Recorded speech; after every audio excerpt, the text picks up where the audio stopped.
Jeffrey Field in University Park is the setting tonight as Penn State and Lafayette set to do battle in this battle of Pennsylvania teams. Tom Ferguson alongside Greg Boyce. Glad to have you along with us tonight. It's Penn State coming into the match at 7-3-2, taking on the Lafayette Leopards, heading into the match with 7 wins as well and only 3 losses. So at 7-3-1. So, Greg, this is going to be a nice matchup between two very good teams. Certainly, Penn State has had their domination over the Patriot League, especially over Lafayette. 27-2-1 record overall, taking on this Leopard team. So they've really controlled the matchup with them. Penn State again on a bit of a hot streak lately, and defending Jeffrey Field. It's been a very good thing for them. They've really been killing it here in Beaver State, or here in State College, Pennsylvania. Next to Beaver Stadium. Next Beaver Stadium at Jeffrey Field. And there you see Jason Yeisley. He's looking to lead this Penn State team to a win over the Patriot League foe, Lafayette. Penn State faced a Patriot League foe in Lehigh earlier this year, ended up with a draw to them. If you're just joining us for Penn State, you may have missed the last game they played against Northwestern. It was quite the game with a lot of highlights there. A very windy day, very cold day early on. Jason Yeisley missing a chance high above the crossbar there in a header.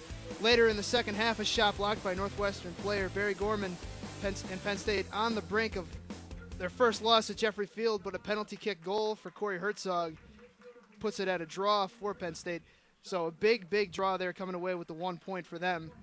And really, it all started there. Jason Yeisley getting a lot of chances on goal, and eventually Penn State was able to break through. Yeah, 9 shots in the game for Yeisley. He was a key component for the offense, putting pressure on Rosenthal on that game against Northwestern. He's been a very good player. Leads the team, tied for the team lead in points, 6 goals and 4 assists. So Yeisley, one player to look out for tonight. He's always a player to look out for, Greg, as we see highlights here.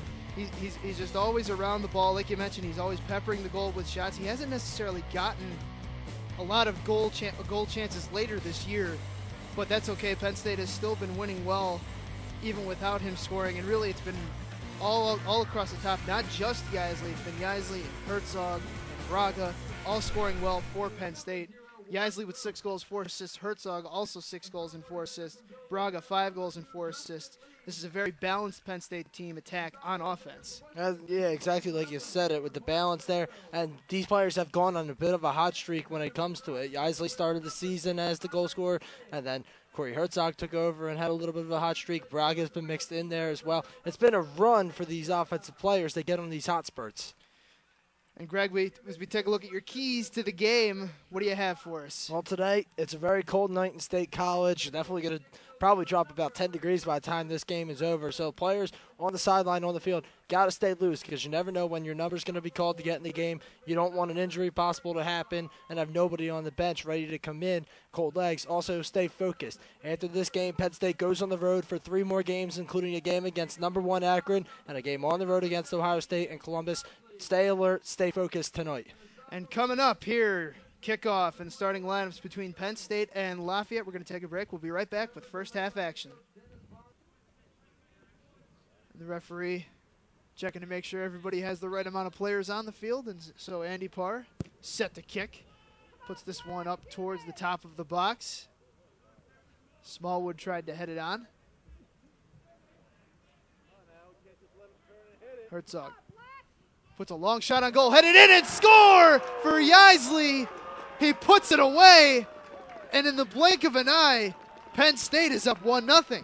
And, just during that little bit of a break during the injury, Yeisley had the guys gathered together. He was talking to him, being the leader on the team, getting his team up, and now he's the one taking the lead. First goal since not the Michigan State game, First goal since the win over Penn, when Penn State put up 5 goals. That's 2 games without scoring a goal, and now Yeisley gets his name back on the scoring sheet. And Herzog, it looked like he took what was going to be a long shot, but an easy save. Yeisley snuck in on that back line there, puts a nice flick on the net, and Penn State now has a 1-0 advantage over the Lafayette Leopards.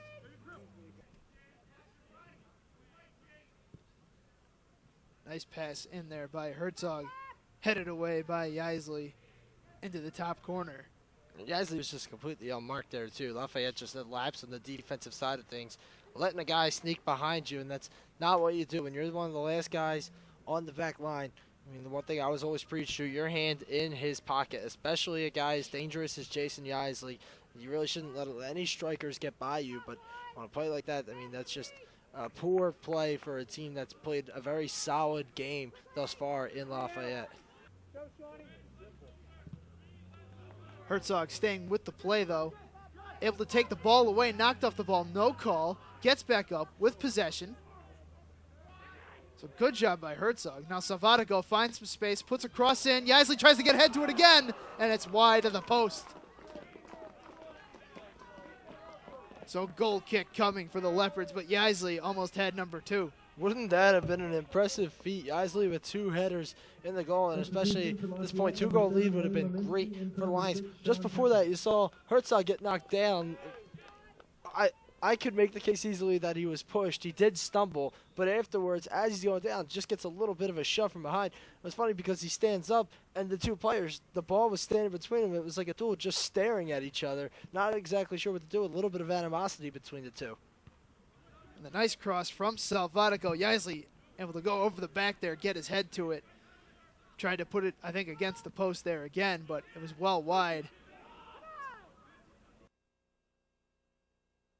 Here at Jeffrey Field, down on the field with the goal scorer for the Nittany Lions, senior forward Jason Yeisley. 2 goals in the game, Jason. Just take me through the goals, both headers. What exactly happened on them?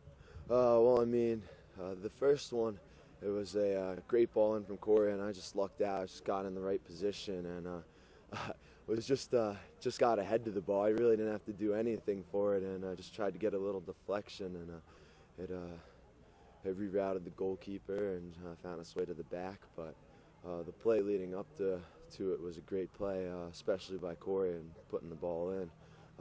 Second one, almost a mirror situation as the first.